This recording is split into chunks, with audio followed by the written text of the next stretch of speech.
भूतों का कोई वास्तविक आकार नहीं होता, वह किसी भी शरीर में जाकर उसी के अनुरूप बदल जाते हैं। इसी से प्रेरित होकर यह घोस्ट की कहानी लिखी गई है। भूतिया कहानी पढ़ने में रोमांचक होती है और ऐसी ही रोमांचक कहानी है भूतिया चिड़ियाघर। शहरों में लोगों की आबादी लगातार बढ़ती जा रही है, इसके लिए रिहायशी इलाके भी बढ़ते जा रहे हैं और रिहायशी कॉलोनियों को बनाने के लिए जंगल कट रहे हैं। लेकिन जंगल में रहने वाले जीव जंतु रिहायशी विकास से सबसे ज्यादा प्रभावित हो रहे हैं। ऐसे ही सरकारी आदेश के अनुसार एक जंगल काटा जा रहा था। उस जंगल में बहुत से जंगली जानवर थे जिनको संरक्षित करने के लिए एक चिड़ियाघर बनाने पर विचार चल रहा था। ठीक तभी प्रशासनिक निर्णय से एक बहुत पुराने खंडहर को चिड़ियाघर में बदल दिया जाता है और कटे हुए जंगलों से जितने भी जानवर पकड़े गए हैं उन्हें इसी चिड़ियाघर में लाकर रख दिया जाता है। लेकिन सभी इस बात से अनजान थे कि ये खंडहर कोई साधारण भवन नहीं है, बल्कि भूतों का एक रहस्यमय ठिकाना है। आज भी कई भूत खंडहर के कोने कोने में उपस्थित हैं और प्रशासनिक अधिकारियों को भूतों की दहशत का नमूना जल्द ही दिखाई देने वाला था, क्योंकि जितने भी जानवरों को खंडहर में लाया गया था सभी के बर्ताव डरावने हो चुके थे। उनके पिंजरे के करीब जाते ही वह जोर जोर से आवाज निकालने लगते। मामला जानवरों से जुड़ा था, इसलिए पशु चिकित्सक को चिड़ियाघर बुलाया जाता है।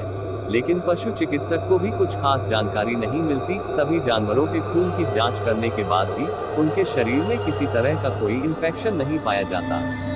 दरअसल जानवरों के अंदर भूत होना कल्पना से परे था, इसलिए पशु चिकित्सक अपने विज्ञान के माध्यम से इलाज करने का प्रयास कर रहे थे। बहुत जल्द चिड़ियाघर दर्शकों के लिए खोला जाना था, लेकिन जानवरों का ऐसा हाल देखकर आम जनता के लिए चिड़ियाघर खोलने के फैसले पर रोक लगा दी जाती है।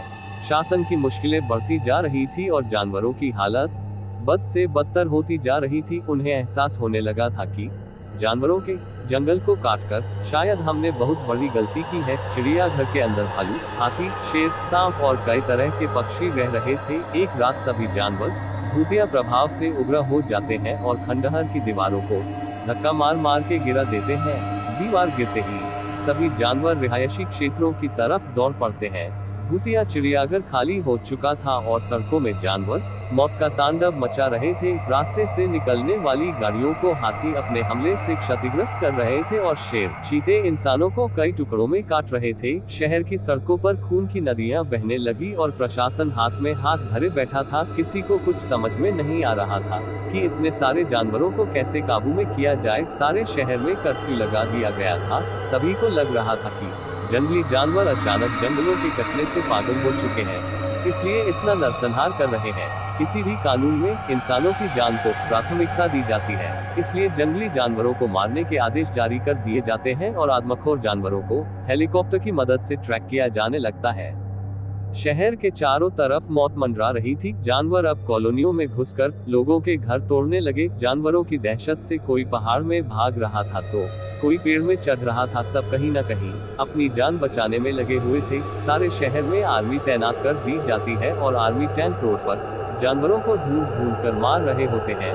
लेकिन जानवरों के अंदर भूत सवार थे, इसलिए वह बेखौफ होकर आर्मी के टैंकों की धज्जियां उड़ा देते हैं। हाथी अपनी जोरदार टक्कर से कई टैंकों को धराशायी कर देते हैं। जानवर किसी के कंट्रोल में नहीं आ रहे थे। तभी अचानक ऊपर उड़ रहे हेलीकॉप्टर पर एक विशालकाय बाज झपट्टा मार देता है, जिससे हेलीकॉप्टर का संतुलन बिगड़ जाता है और हेलीकॉप्टर घने जंगल में जा गिरता है, जिससे जंगल में एक जोरदार धमाका होता है और हेलीकॉप्टर के अंदर उपस्थित सभी लोगों की जान चली जाती है।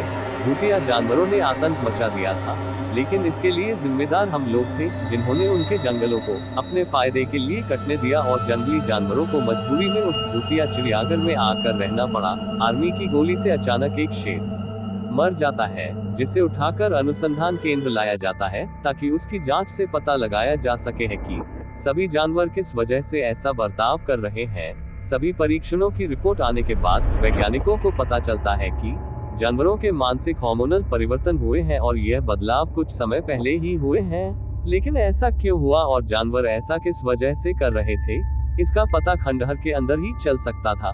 वैज्ञानिकों को खंडहर में कुछ संदेह उत्पन्न होता है, इसलिए वह जांच करने के लिए अपने यंत्रों के साथ उसी भूतिया चिड़ियाघर पहुंच जाते हैं और सारे खंडहर के कोने कोने की फ्रीक्वेंसी की जांच करते हैं। तब उन्हें अपने डिवाइस पर आत्माओं के होने के संकेत दिखाई देते हैं। वैज्ञानिकों को पता चल जाता है कि सभी जानवरों के शरीर को भूत प्रेतों ने कब्जा कर लिया है और अब भूत ही शहर में आतंक मचा रहे हैं। वैज्ञानिक प्रशासनिक अधिकारियों से मुलाकात करते हैं और बताते हैं कि सभी जानवरों के आदमखोर बनने की वजह भूतिया आत्माएं हैं जो कि उस खंडहर में मौजूद हैं। हमें जानवरों के अंदर से भूत निकालना होगा ताकि जानवरों को संरक्षित जा सके और शहर को शमशान बनने से रोका जा सके। जानवरों को पकड़ने के लिए स्पेशल कमांडो की एक टीम बनाई जाती है जिन्हें कुछ खास हथियार दिए जाते हैं। कमांडो एक एक करके सभी जानवरों को बुलेट गन इंजेक्शन की मदद से काबू में कर लेते हैं, लेकिन मजबूरी में कुछ जानवरों को जान से मारना पड़ता है। जानवरों को रिसर्च सेंटर लाया जाता है और उनके मानसिक बर्ताव को ठीक करने के लिए उनका न्यूरो हार्मोन ट्रांसप्लांट किया जाता है। कई दिनों के इलाज के बाद सभी जानवरों की हालत ठीक होने लगती है, लेकिन उस भूतिया चिड़ियाघर को हमेशा हमेशा के लिए ध्वस्त कर दिया जाता है। भूत केवल इंसानों को नहीं, जानवरों को भी क्षति पहुंचा सकते हैं। ये बात वैज्ञानिकों को समझ में आ चुकी थी और जानवरों के आतंक के खत्म होने के साथ ये कहानी भी समाप्त हो जाती है। दोस्तों, कहानी अच्छी लगी हो तो प्लीज चैनल को सब्सक्राइब कर दो। आपके सब्सक्राइब करने से मेरा हौसला अफजाई होता है। आपसे हाथ जोड़कर गुजारिश है।